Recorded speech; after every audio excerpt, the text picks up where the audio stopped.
लखनऊ से सीधी लाइव तस्वीरें दिखाते हैं, जहां सीएम योगी कार्यक्रम को संबोधित कर रहे हैं। राष्ट्रीय प्रवक्ता श्री गौरव भाटिया जी, प्रदेश महामंत्रीगण श्री गोविंद नारायण शुक्ल जी, अनूप गुप्ता जी, संजय राय जी, सोशल मीडिया से जुड़े हुए हमारे सभी प्रदेश भर से आए हुए हमारे सभी योद्धागण और उपस्थित भाइयों बहनों, आपने पिछले एक सप्ताह में बहुत सारी घटनाओं को अपनी आंखों से होते हुए देखा होगा।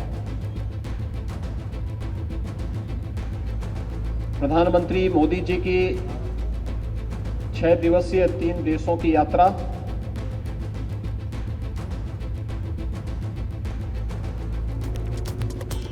जापान, पापुआ न्यू गिनी और ऑस्ट्रेलिया की यात्रा, पहली बार आपने देखा होगा कि दुनिया के अंदर कोई संप्रभु राष्ट्र के प्रधानमंत्री दूसरे राष्ट्र के अपने समकक्ष प्रधानमंत्री के अभिनंदन के लिए जब एयरपोर्ट पर आते हैं तो उनका पैर छू करके उनका अभिनंदन करते हैं।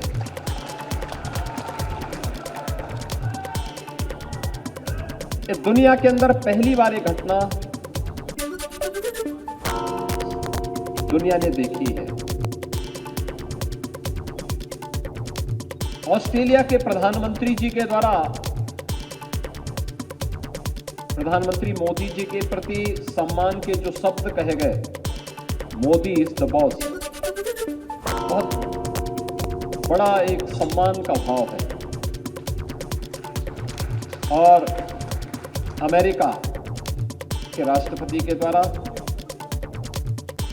इस प्रकार की अभिव्यक्ति करना कि इच्छा होती है मैं आपका ऑटोग्राफ लूं। भाइयों बहनों,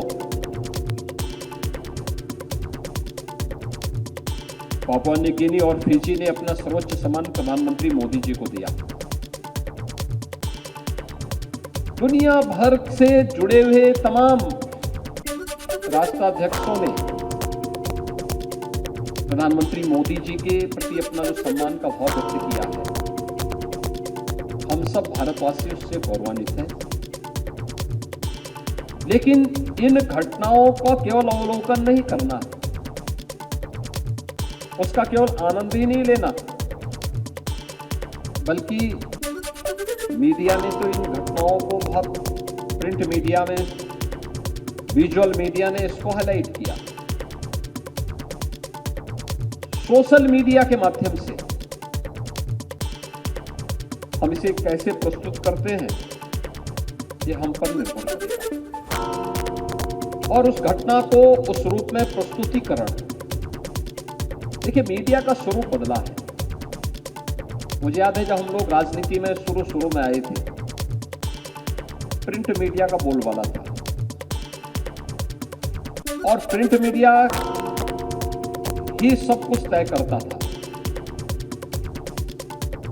प्रिंट मीडिया के बाद हमने देखा आज से लगभग 20 वर्ष पहले विजुअल मीडिया आ गया, इलेक्ट्रॉनिक मीडिया आने लग गया, लेकिन कम संख्या थी। इसके बाद धीरे धीरे करके संख्या बढ़ती गई। और पिछले 7-8 वर्षों के अंदर हम लोगों ने देखा कि सोशल मीडिया और अब डिजिटल मीडिया, ये दोनों तेजी के साथ अपना प्रचार प्रसार कर रहे हैं। इनका व्यापक पैमाने पे प्रचार हुआ है।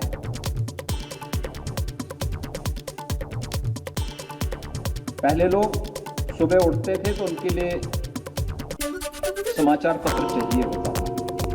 बाद में लोगों ने टेलीविजन देखना शुरू किया।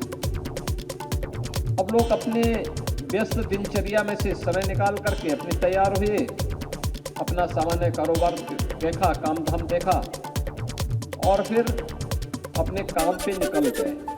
उनको जो भी देखना है, न्यूज़पेपर देखना हो, या फिर कोई चैनल देखना हो या सोशल मीडिया के प्लेटफॉर्म पर ही उनको बहुत कुछ मटेरियल न्यूज के मिल जाते हैं।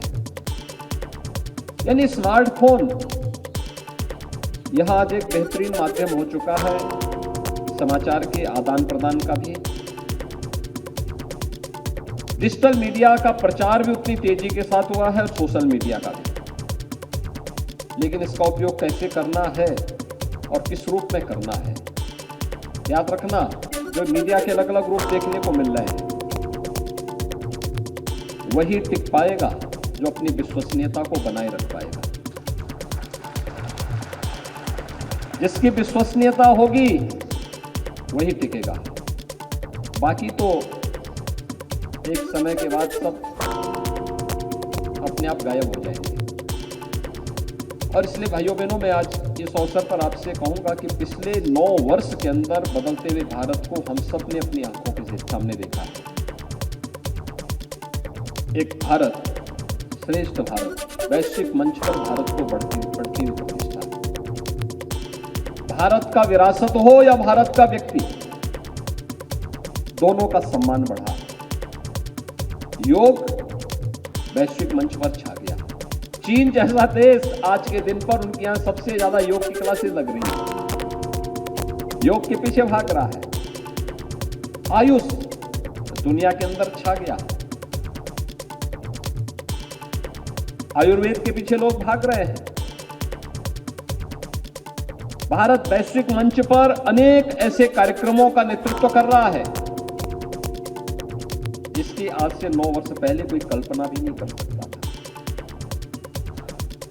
भारत का जो नागरिक दुनिया के अंदर जहां कहीं भी रहता है, आज दुनिया के अंदर जब वह व्यक्ति जाता है तो उसको सम्मान की निगाहों से देखा जाता है। और नहीं तो 9 वर्ष पहले हमारे केंद्रीय मंत्री पुरी जी स्वयं भारतीय विदेश सेवा के अधिकारी रहे। कई देशों में भारत के एम्बेसडर के रूप में उन्होंने देश की सेवा की।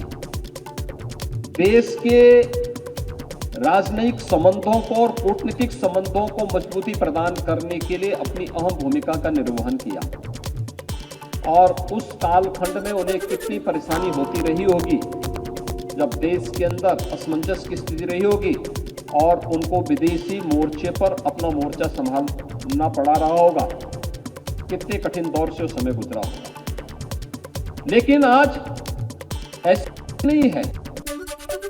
प्रधानमंत्री मोदी जी के नेतृत्व में भारत की ताकत का एहसास दुनिया कर रही है। क्राइसिस मैनेजमेंट के रूप में अगर कोई व्यक्ति दुनिया के अंदर देखा जा रहा है तो प्रधानमंत्री मोदी जी देखे जा रहे हैं।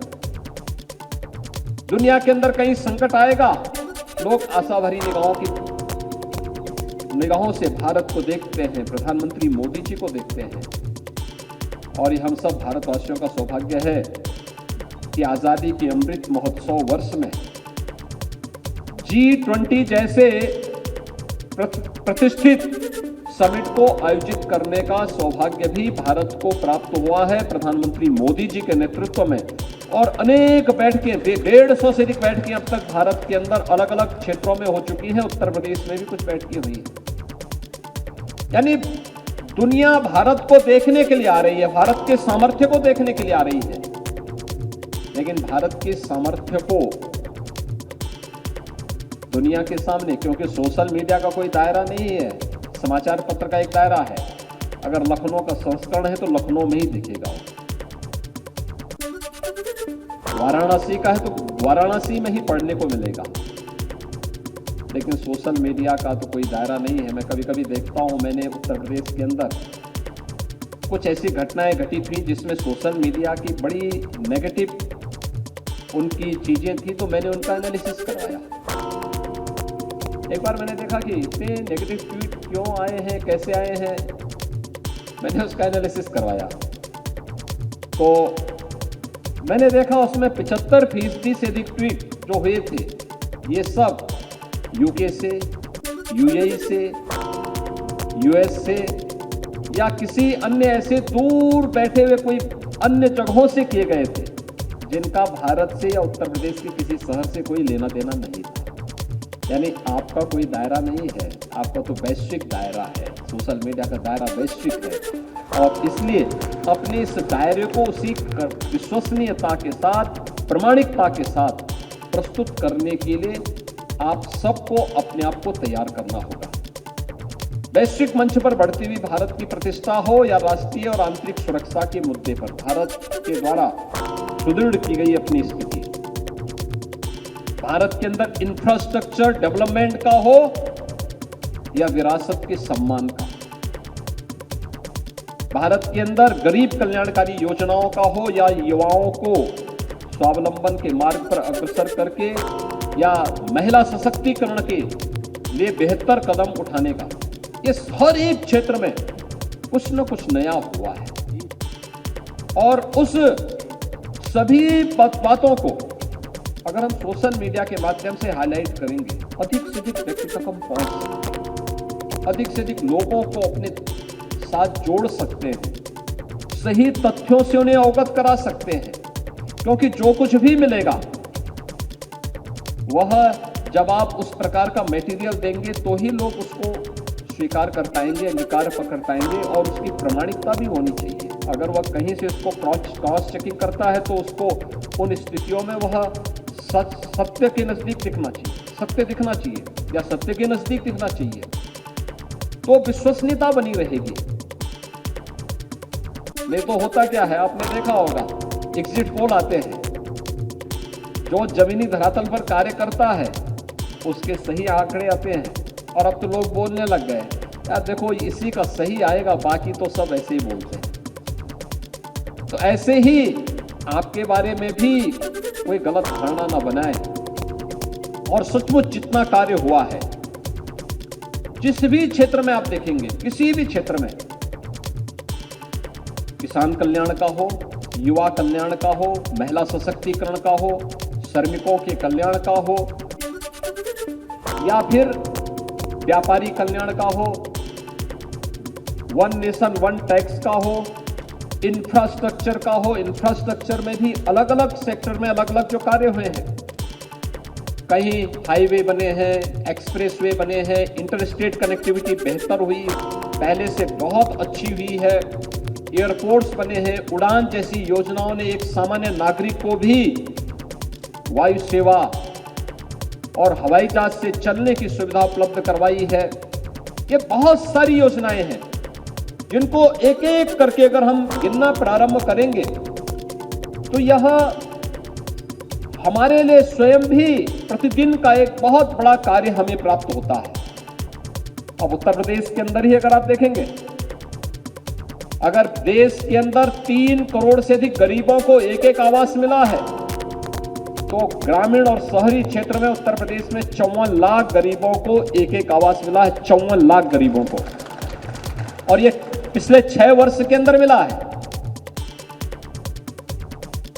इन 6 वर्षों में 54 लाख गरीबों से हम आधा मिनट का उनका थोड़ा सा वीडियो लेकर के उसी को हम सोशल मीडिया में वायरल कर लें। कैसे एक योजना आर्थिक स्वावलंबन का आधार बनती है। मैं अयोध्या की एक घटना आपको पिछली बार भी बताया था और मैं फिर अब उसको दोहराना चाहूंगा। विगत लोकसभा चुनाव में मुझे भारत निर्वाचन आयोग ने बैन कर दिया था। चुनाव चल रहे थे, बीच चुनाव में 3 दिन के लिए मुझ पर बैन लग गया। अब मेरे लिए परेशानी थी, 3 दिन मुझ पर भी बैन लग गया, प्रचार नहीं कर सकता था, मीडिया में भी कोई मेरा इंटरेक्शन नहीं हो सकता था, मुझे कोई बयान नहीं देने थे। अब क्या करूं? तो पहले दिन ही मुझे अयोध्या से एक निमंत्रण आया। मैंने कार्यक्रम बनाया था, अयोध्या जाऊंगा, श्री राम जन्मभूमि और हनुमानगढ़ी के दर्शन करके फिर वापस आऊंगा। तो अयोध्या से एक निमंत्रण मुझे मिला। एक अनुसूचित जाति के एक व्यक्ति ने मुझे आमंत्रित किया कि आप अयोध्या आ रहे हैं, आप मेरे घर में आ जाते तो अच्छा रहता। तो मैंने पूछा भी क्या है इनके घर में, लोगों ने कहा इनके घर में गृह प्रवेश है। तो मैं गया तो मैंने कहा चलिए आ जाएंगे, क्योंकि मेरे पास कोई काम तो था नहीं, तो मुझे दर्शन के बाद था, तो मैंने कहा दर्शन के बाद घूमते घूमते निकल करके आ जाऊंगा। तो मैं सोचता था बहुत बड़ा घर होगा, लेकिन जब मैं वहां गया तो मैंने देखा कि एक छोटा सा घर है और परिवार के लोग एक थाली में दीप लेकर के खड़े हैं। तो मैंने उन लोगों से पूछा, मैंने कहा आप ऐसे क्यों खड़े हैं? उन्होंने कहा साहब के स्वागत के लिए। मैंने कहा आपका घर? कहा ये हमारा घर है। मैंने कहा ये तो प्रधानमंत्री आवास योजना का घर है। कहा साहब इसीलिए तो बुलाए हैं, यही तो हमें मोदी जी ने दिया है और आपने दिया है।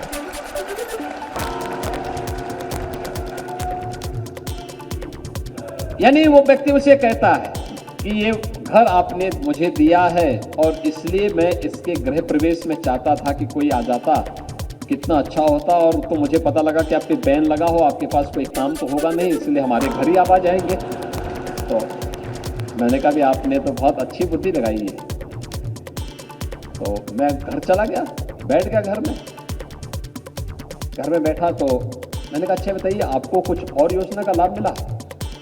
कहाँ साहब, ये जो हमारे घर में भोजन बन रहा है ना, ये भी मोदी जी ने दिया।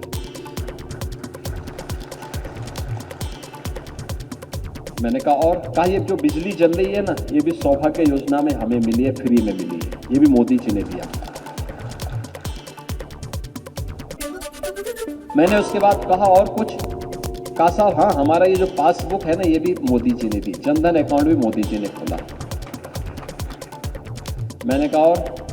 कहा ये जो राशन कार्ड है ना हमारा, ये राशन कार्ड भी आपकी सरकार जब आई, बीजेपी की सरकार आई, तब हमारा बन पाया। तो मैंने कहा इससे पहले क्या होता था? आके 17 और 14 के पहले क्या हो रहा था? यह देश तो 1947 में आजाद हो गया था। कहा साहब मैं बीएसपी का फुल टाइमर था, जीवन भर मैंने अपना पूरा जीवन उसमें बर्बाद कर दिया, लेकिन कभी मेरे परिवार के लिए आवास नहीं बन पाया। मुझे आवास बनने की बात तो दूर, तो मैंने कहा कैसे रहते थे आपके? उसने कहा साहब मेरे 3 बच्चे हैं, 2 लड़की और 1 लड़का। बड़ी लड़की की शादी कर ली है, छोटी पढ़ रही है और 1 लड़का है। मैंने कहा आप इसे काम क्या करते हैं? कहा साहब उनके लिए उस पार्टी में काम करता था, लेकिन समय समय पे परिवार का भरण पोषण करने के लिए राजमिस्त्री का भी काम कर लेता था। तो मैंने कहा आपके मन में कभी इच्छा नहीं हुई कि घर बनाना चाहिए? कहा साहब घर बनाने की इच्छा होती थी, लेकिन लड़की बड़ी थी, पहले मुझे उसकी शादी करनी थी। तो पहला पैसा इकट्ठा किया, लड़की की शादी कर दी। फिर पैसा इकट्ठा किया तो मन में आया कि घर बनाऊं या लड़के के लिए कोई कारोबार करूं। 1 लाख रुपए इकट्ठा कर पाया, लेकिन 1 लाख में तो घर बनेगा नहीं। तो उसी समय मुझे आकर के आपके अधिकारियों ने कहा कि ये प्रधानमंत्री आवास योजना में तुम्हारा घर स्वीकृत हुआ है, अपना अकाउंट नंबर दो। मैंने नंबर दिया, 1.5 लाख की पहली किस्त मेरे अकाउंट में आ गई। और अगली बार पूरा पैसा आया, मेरा पूरा मकान बन गया। मकान बनते ही बिजली वाले आए, उन्होंने कहा भाई इसमें बिजली का कनेक्शन भी देना है, रसोई गैस का कनेक्शन भी मिल गया, राशन कार्ड भी मिल गया, 5 लाख का आयुष्मान का कार्ड भी मिल गया। और मैंने कहा जो पैसा 1 लाख रुपया रखा है उसका क्या कर रहे हैं? मेरे मन में आया, मैंने कहा जो 1 लाख रुपए रखें। कहा साहब वही तो मैं बताने जा रहा हूं कि जो 1 लाख रुपया मेरा बचा है, मैंने उसको अब अपने लड़के के लिए ई रिक्शा खरीद लिया है। और उस ई रिक्शा से मेरा लड़का प्रतिदिन 1000 रुपये से 1500 रुपया अयोध्या में कमाता है। अब मुझे कोई चिंता नहीं है कि मुझे कार्य मिले या न मिले, मेरा लड़का रोज कमा करके आ रहा है। एक प्रधानमंत्री आवास योजना कैसे स्वावलंबन का आधार बनती है, उसका एक उदाहरण है। और मुझे लगता है कि यह योजना न जाने कितने लोगों के जीवन में परिवर्तन ला सकती है। 54 लाख परिवारों को एक एक आवास की योजना का लाभ दिया है डबल इंजन की सरकार ने उत्तर प्रदेश के अंदर।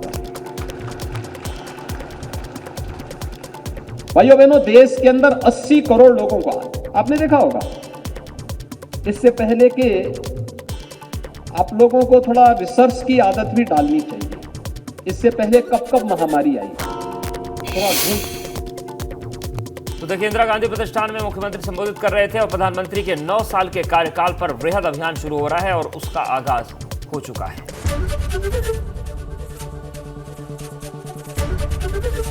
एबीपी गंगा, खबर आपकी, जुबान आपकी।